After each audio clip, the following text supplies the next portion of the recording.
Hello and welcome back to the Villa Filler podcast. I'm here as always with my good friend Dan Wiseman. Dan, boy, it's been a crazy night, mate. It's been an absolutely crazy night.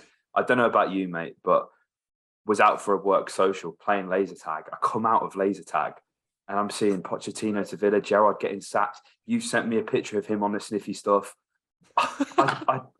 I don't know where to start, mate. I genuinely don't know where to start. Oh, mate, honestly, this is back-to-back nights now where we're going to be taking the Villa Filler past midnight and into the early hours, but such is the life of a Villa fan at the moment, mate. I think so. With this recording is mostly about Pochettino, because that's what provoked this podcast. You know, obviously, I think it was the Telegraph put out the first sort of concrete link to Pochettino, it feels like, from like a reliable source. It was Matt Law, those guys who are pretty top shelf journos. Villa fan as well, Matt Law. Important to know. Yes, of course. Actually, a Villa fan. So that was pretty exciting. And so that's why I put that screenshot in the group chat. I was like, mate, let's go. And then since then, mate, since you've been laser tagging, the Villa rumour mill, mate, it's just been put into the stratosphere. There's been all sorts going on. Some reliable sources, some not so reliable sources, but a whole lot of conversation, mate. And I think we've got to try and take it chronologically. Otherwise, the wheels are going to fall off with this podcast. So maybe it is a good place to start with the Pochettino link. Absolutely, mate. Absolutely. And I know we sat down yesterday, mate, like exactly at this time almost, and said, you know, well, not you, but I said, you know, who do you go and get? And I still feel like it's unrealistic. We're going to have to throw some serious moolah at this guy to get him to come to Aston Villa. It almost feels surreal talking about it. I'm trying not to get too excited because I don't want to be let down. I don't think the second option of Emery that's been bandied about is a terrible option either. If you miss out on Poch and get Emery, wow, like, when you talk about like having backup digits, that's some superior backup digits right there. But I just, why does he do this? Why does Mauricio Pochettino, Dan, take this job?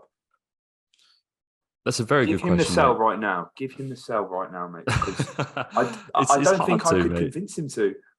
Well, I tweeted a long time ago. I tweeted when these rumours first started after the first few games of the season, when Pochettino was bandied about. I just didn't understand why he would jump at the chance, because at the time, and it is still the case, Juventus look like they're on the brink of sacking Allegri, and apparently that's only financial things that's keeping him in the club. But Juve do keep doubling down on that. You had Sevilla at the time and the Lopetegui. They were in the relegation zone. They've obviously since sacked him and hired another replacement. There was Dortmund as well, but Terzic seemingly has turned it around there. Wolves have come available, but they're interviewing Peter Bosch apparently for that role. Mick Beale as well. Yes, yeah. And so to be fair, every job that I was like, okay, these are the jobs that he hired. And I was mostly looking at Juventus, Sevilla and Dortmund as the three jobs. So I was like, that's where I can see. And I had Chelsea in that bracket at the time before they hired Potter. But that's another good example whereby these high profile jobs, he's never felt like he's been in the running for. They've become vacant and then they've been filled. And I've been surprised that Poch hasn't been bandied about. And then what gave me a bit of confidence was he looked very close to going to Nice at one point. And Nice are a real trouble side in Ligue 1. And then I was like, maybe, look, I'm not saying I necessarily believe it either. And I'm very much in the same camp as you, mate, in that I'm trying not to get excited. But I made a fool of myself on this podcast, mate, pre-Coutinho. Said he was too big name, said there was no way he was going to come. And I made a promise to myself, to you, and to the good listeners of the Villa Filler podcast that never again would I write off the Villa when it came to big names. And so in light of that, I have to stay true and say, look, whilst it is an incredibly, like, that's a top shelf manager right there. That's the best case scenario, the best we could possibly get. Over the recent weeks and months, it has become more and more realistic, I think. And I think the biggest criticism of Steven Gerrard in his time, he's not connected with the fans. He's stripped the team of identity. he's tactically in there. The list is endless, the complaints that we've had about Steven Gerrard now. But when you look at everything Mauricio Pochettino is about, when you look at the jobs that he's undertaken in Southampton and even in Tottenham, and you can say what you want about Tottenham, they are not an elite club. They never will be an elite club, and they are very much a big and historic club. I will give them that, and I would genuinely consider Tottenham, in terms of stature, the same size as Villa. And when you look at history and major honours, it's almost the same. Obviously, they're without a European Cup, but that's obviously a story for another day, mate. They came close with Pochettino, but both of those projects have been very community orientated, and what Pochettino looks to build and nurture, that connection with the fans, the togetherness, and how closely knit that those two teams and dressing rooms were, and it all seemingly blew up in his face at PSG. And let's be honest, you're set up to fail when you have Mbappe, who has shown, he's pinned his colours to the mast over in the past 6 months, mate. He's shown that he is not the. I'm not going to judge Mbappe's character on the Villa Filler podcast, but he's quite clearly not the guy who burst onto the scene at Monaco, who just loved playing football. It's more than that for Kylian Mbappe now, and he killed Pochettino at Paris Saint-Germain, and it's a shame. But when you look at the players that we've got, mate, the midfield options that we have, when Boubacar Kamara is fit, we've got Dendoncker, Louise, Nakamba. Those four, you're screaming for a double pivot right there, mate. Absolute staple of a Mauricio Pochettino side. Inverted wingers. Now, we don't have natural width, so that makes sense. You can play Leon Bailey on the left. You can play him either on the right. You can do the same with Emi Buendia. You play him on both sides. I think he's effective. It's narrow when it needs to be. It's wide when it needs to be. And I think I've come on this podcast many a time and compared Danny Ings to Harry Kane. And whilst you may laugh at the base of that comparison, in terms of goal scoring, at least before coming to Aston Villa, Danny Ings very much does, like, that comparison holds up. It has weight to it. And I look at JJ, I can see JJ operating in that Dele Alli role as almost a second striker. Again, I'm trying not to get too excited here, mate. You're not doing a very good job. I'm not. I'm very excited. I'll tell you that, mate. But the bones are there. We've got the bones. And if they're going to give him a blank checkbook and go fucking take us to the moon, oh, God, the sky's the limit, mate. He's a coach. I think it's one of those ones where we have to try. We have to try. Regardless of who option 2, 3 are, we would be mad not to just try it, see what happens. We've seemingly been sounding this out and mooting it around internally for a little while. Let's have a go. Let's have a go. The worst we can do is we get rebuffed and we go, hey, well, what were the chances anyway? We've all been rejected by a 10, mate. We've all been there. We've all been there. We've all been there. But you shoot your shot regardless, mate. You don't buy a ticket and all that. And so, yeah, and as you rightly pointed out, option 2 and 3 are very exciting candidates. Like, still, if it, I've seen Tuchel, I've seen Emery, guys like that. And so, yeah, they're all really fun and they're all a hell of a lot better than the situation that we're in now. And so we will see. We will see. It'll be interesting to see now the Telegraph has sort of got the ball rolling on that. There'll obviously be a lot of interest domestically in Pochettino, a potential return to the Premier League. So it'll be interesting to see which other outlets pick up on that story and take it forward, especially as we near to Villa's next game on Thursday, which to all intents and purposes, it does look like we'll still have Steven Gerrard in charge for, despite the claims of Footy Insider. It's crazy, mate. It's crazy. And that, the timeline probably evolves there. We can get onto that in a little bit, but just one final thing on Poch, mate.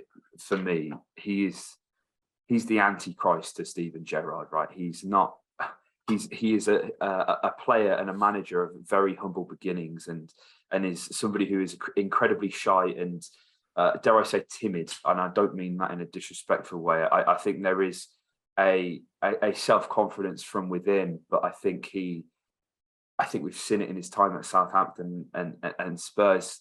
He's he's needed that external validation, and he's had it where he's deserved it. And I think that's ultimately where it fell apart at PSG. But in terms of him coming in and there being no ego, and being somebody who's actually able to coach players and understand systems and formations and changing things in game, he's everything that Steven Gerrard isn't, mate. And that's why I've got excited when I said I wouldn't. It's hard not to. It's hard not to, mate. It's hard not to. But to kind of evolve with the timeline, Tommy Jordan, communications manager, he's definitely not a friend of the Villa Filler podcast. He definitely hates us, mate. Has come out and rubbished it all. He's rubbished the talk of Gerrard getting sacked. I know you sent me a photo, mate, of Gerrard in the boozer, and that's kind of been doing the rounds on social. How true that is or not, obviously, we cannot comment on these rumours and allegations. Please do not sue us, the Gerrard family. It's not a good look, whatever it is. It is what I will say, especially when all this kind of news is coming and it's falling out. But as you kind of rightly pointed out, mate, off air, this isn't the first time that Tommy Jordan, I don't want to say has got it wrong, but may have pulled the wool over our eyes, I think is maybe fairer to say. Yeah. So, I mean, look, this obviously tweet came out. Footy Insider published that Gerrard, not only like, it's not like he was going to be sacked or that Fulham's his last saloon. It was like Gerrard is gone, finito, done. Gerrard is sacked. That went around for about 40 minutes before Tommy Jordan came out and said it's absolute nonsense. Went in on Footy Insider a little bit, says he has no idea why people would follow them. All they do is get things wrong. There was another run-in between the two at the end of the transfer window.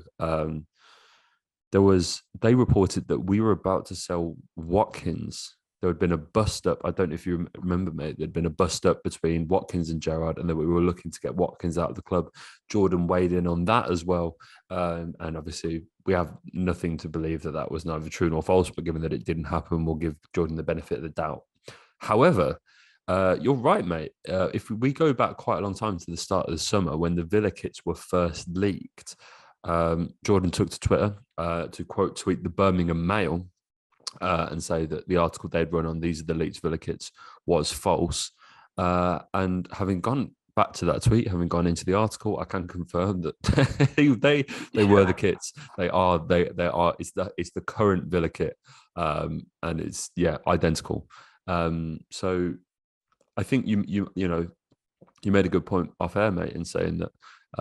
That's perhaps saving face. It's his job as communications to handle the narrative in doing what he does. And if it means that even when things are true and when they're coming out, hopping online to call it down, to pour water over the situation is a very fair course of action. And look, I'm not saying are Footy Insider reliable? No. Do they have sources close to Gerrard? No. Do they have sources close to the club? No. Do they get much right? No. Am I going to get excited by this? Yes. It's like, but this is, someone replied to Tommy Jordan with a very good reply. It was like, sorry, I can't remember your name, mate, but it was like, this is where we're at. It's like, we will get excited by these crap sources because we're so desperate for it to be true. And it's really highlighted in my mind, perhaps just how much I wanted him to go. Because as I said, I have got my hopes up by this, and it goes to show, because if it was any other club or almost any other story, I would rubbish it. I would not give it the time of day. But yeah, it's a sign of the times, mate. How united has Villa Twitter been tonight, though, mate? It's the first time. The most in ages. It's the first time in a long time, and I think that's when the days are. And I know. I said to you, mate, it feels like the beginning of the end, and you were like, "Nah, mate, this is the middle." Everyone around me at Villa Park said the same. I was walking out and I'm like, yeah, it's the beginning of the end, and everyone was like, it's the middle, mate, shut the fuck up. So I know I've been sort of detached from it for a little while, but everyone seems to be on the same page, man. Everybody seems to be on the same page, and I don't think there is a single person that wouldn't take Mauricio Pochettino. I'd like to say as well, I know I laughed at the initial suggestions of Thomas Tuchel. I wouldn't mind it. I wouldn't be against it. I'm not a fan of the 3-back, which we know is something that he loves to deploy at Chelsea. But I think when you look at, like, on a deeper dive, and you look at Thomas Tuchel, and obviously this isn't a Thomas Tuchel podcast, I'm not going to go into mad detail, but his time at PSG really, like, again, when you look at Pochettino, his time at PSG really hurt him. He was burnt pretty bad at PSG, and he had good relationships with the players such as Neymar and of like the likes of Thiago Silva, a player who he's brought with him from Paris Saint-Germain, and was very much liked by the players. But with how that situation ended, it got pretty toxic pretty quick for Thomas. And he vowed never to take a super job like that. And I think there is an argument, again, I'm not going to shit on another massive English club in Chelsea, but Chelsea aren't as big as Arsenal. If we're being, like, in terms of recent history, yet, Chelsea have been fantastic since like late 90s to all the way through now. Which, you got to give them the credit for. But I think there has always been that feeling that Chelsea has been the working man's club in London, and I think that's something that Thomas Tuchel really bought into. And we know with the jobs that he's had before this, mate, is that's something that he embraces and that he enjoys. He enjoys being the underdog. He enjoys having that connection with the fans, and the Chelsea fans really took to him. Chelsea fans adore Thomas Tuchel. So I think that aspect of it would. And again, I know we've been talking about Pochettino, but if it was Thomas Tuchel, I think I could warm to that.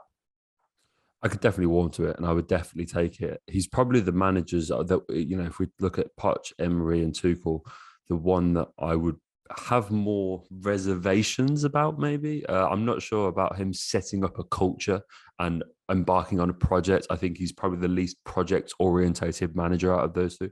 But, mate, it's the same as I said about Rodgers, is that, mate, you'd be mad to take, like, anybody that is better than this. Seriously, like, yeah, 100%. Like, you have to look at it. It's like, even if it was someone like Brendan Rodgers, who's, like, really quite far down the pecking order, it's like, I think at the moment you'd be mad not to have a look at it. So, yeah, mate, that's... I think he will be in charge for the Fulham game, but let's see what happens after that. Absolutely. Guys, let us know your thoughts on this whirlwind of a couple of hours this evening. It's been pretty mental. If you enjoyed this podcast, hit a like, comment your thoughts below, subscribe for more. If you haven't already, follow us on Instagram and TikTok. On Instagram, it's at VillaFillaPod. On TikTok, it's at Heart of the Holte. There will be clips of this podcast all over there for you guys to consume on your phone, on your mobile devices, whatever you choose. And as well, these clips are going to make it on YouTube Shorts as well. It's something me and Dan are really trying hard to make work for you guys. We're trying to make this content as accessible as possible. So it would mean the world to both Dan and I if you would check out the shorts, if you would follow the channels, if you'd follow the TikTok, if you'd follow the Instagram. It'd mean the world. So yeah, like, comment, subscribe, do all that, and up the Villa.